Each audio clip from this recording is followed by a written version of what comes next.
Assalamualaikum warahmatullahi wabarakatuh. Salam sejahtera bagi kita semua.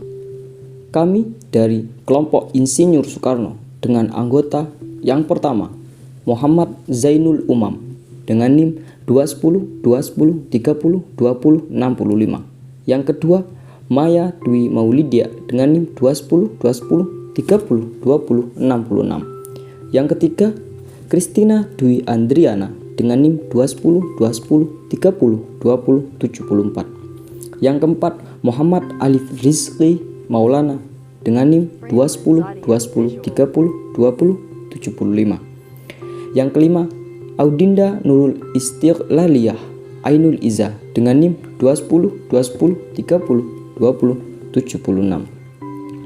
Di sini kami akan memaparkan mengenai penjelasan tentang peristiwa Rengas Dengklok hingga pembacaan teks proklamasi yang dilakukan oleh Soekarno. Simak video berikut ini. Presiden pertama Republik Indonesia yaitu Soekarno. Soekarno biasa dipanggil sebagai Bung Karno. Lahir di Surabaya, Jawa Timur pada tanggal 6 Juni 1901. Beliau meninggal di Jakarta pada tanggal 21 Juni 1970. Soekarno merupakan putra dari Raden Sukemi Sosrodihardjo dan Ida Ayu Nyoman Rai. Semasa hidupnya, beliau mempunyai 3 istri dan dikaruniai 8 anak. Dari istri Fatmawati, mempunyai anak yang bernama Guntur, Megawati, Rahmawati, Sukmawati, dan Guru. Dari istri Hartani, mempunyai anak yang bernama Taufan dan Bayu. Sedangkan dari istri Ratnasari Dewi, yang merupakan wanita keturunan Jepang dengan nama asli Naoko Nemoto, mempunyai anak yang bernama Kartika. Soekarno memiliki peran penting dalam kemerdekaan bangsa Indonesia yang beliau sampaikan melalui pembacaan teks proklamasi. Sebelum teks proklamasi berhasil dibacakan, Soekarno sempat diculik ke Rengas Dengklok oleh para golongan muda. Penculikan ini disebut dengan peristiwa Rengas Dengklok.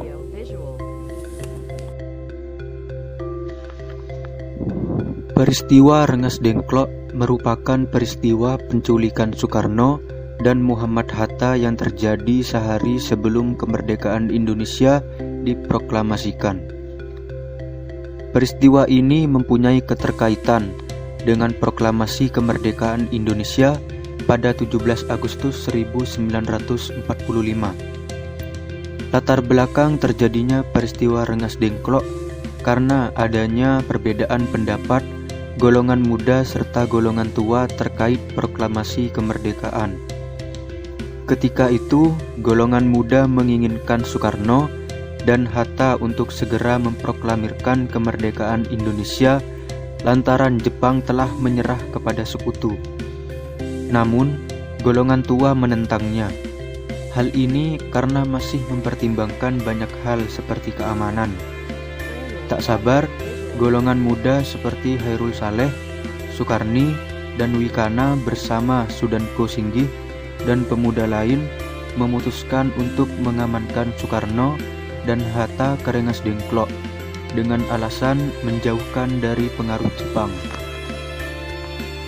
Pada tanggal 16 Agustus 1945, sekitar pukul 03 waktu Indonesia Barat, golongan muda menculik Soekarno dan Hatta dari Jakarta dan membawa mereka ke Rengas Dengklok, sebuah daerah di Karawang, Jawa Barat. Ibu Fatmawati dan Guntur juga turut dibawa ke Rengas Dengklok. Di Rengas Dengklok, Soekarno dan Hatta tetap didesak untuk segera memproklamasikan memproklamirkan kemerdekaan. Soekarno kukuh menolak. Ahmad Soebarjo yang mengetahui Soekarno diculik oleh golongan muda berusaha untuk menyelesaikan masalah, hingga pada akhirnya terjadi negosiasi antara golongan muda dan golongan tua. Negosiasi ini menghasilkan bahwa proklamasi kemerdekaan harus dilaksanakan di Jakarta. Ahmad Soebarjo meminta golongan muda untuk segera membawa Soekarno dan Hatta kembali ke Jakarta. Sebagai gantinya, Ahmad Soebarjo menjanjikan agar segera memproklamirkan proklamasi kemerdekaan Indonesia tanpa pengaruh Jepang. Kesepakatan tersebut membuat Yusuf Kwanto dan Ahmad Soebarjo berangkat ke Rengas Dengklok guna menjemput Soekarno dan Hatta pulang ke Jakarta. Pada malam harinya, rombongan sampai di Jakarta. Soekarno dan Hatta diantar ke rumah Laksamana Maeda di Jalan Imam Bonjol, yakni di Jakarta Pusat. Rumusan teks proklamasi disusun pada tanggal 16 Agustus pada tahun 1945 yang bertempat di rumah Laksamana Muda Tadashi Maeda, yaitu Kepala Penghubung Angkatan Laut dan Angkatan Darat Tentara Kekaisaran Jepang di Jakarta. Di rumah Laksamana Muda Tadashi Maeda tersebutlah Insinyur Soekarno, Muhammad Hatta, dan Ahmad Soebarjo berunding bersama untuk menyusun naskah teks proklamasi. Dalam menyusun naskah teks proklamasi tersebut memuat kalimat-kalimat pernyataan yang tegas, serta mencerminkan harapan bangsa Indonesia untuk menjadi negara yang merdeka dan bebas untuk menentukan nasibnya sendiri. Setelah perumusan naskah teks selesai, naskah tersebut kemudian diserahkan kepada Sayuti Melik untuk diketik. Ketika naskah teks proklamasi tersebut kemudian disahkan dan ditandatangani oleh Soekarno dan Hatta, lalu disebarluaskan ke seluruh negeri. Dan tepat pada tanggal 17 Agustus pada tahun 1945, pukul 10 WIB, di Jalan Pegangsaan Timur nomor 56, Soekarno berhasil membacakan teks proklamasi di hadapan rakyat Indonesia dengan penuh hikmat dan penuh haru. Pembacaan teks proklamasi tersebut juga diiringi dengan dikibarkannya bendera merah putih dan seruan lagu Indonesia Raya.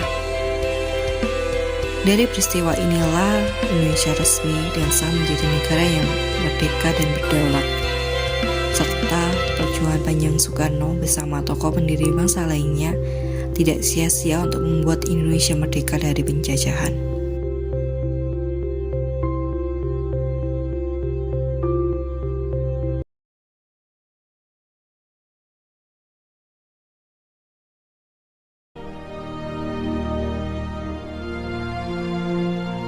Proklamasi. Kami, bangsa Indonesia, dengan ini menyatakan kemerdekaan Indonesia. Hal-hal yang mengenai pemindahan kekuasaan dan lain-lain diselenggarakan dengan cara saksama dan dalam tempo yang sesingkat-singkatnya. Jakarta, 17 Agustus 1945, atas nama bangsa Indonesia, Soekarno, Hatta.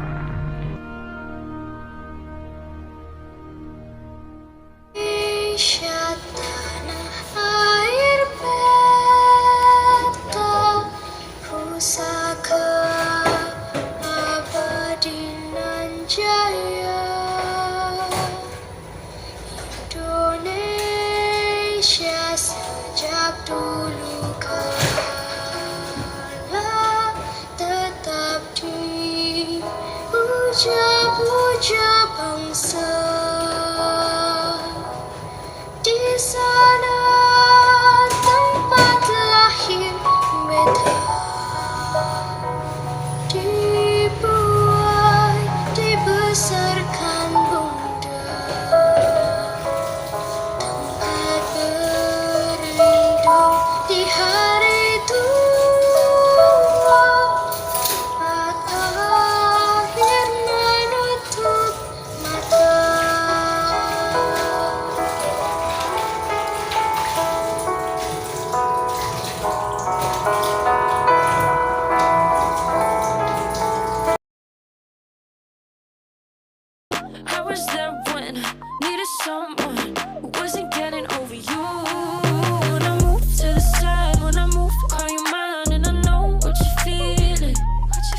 I'ma take you for a ride. Let me take it off your mind, 'cause you know it's the season.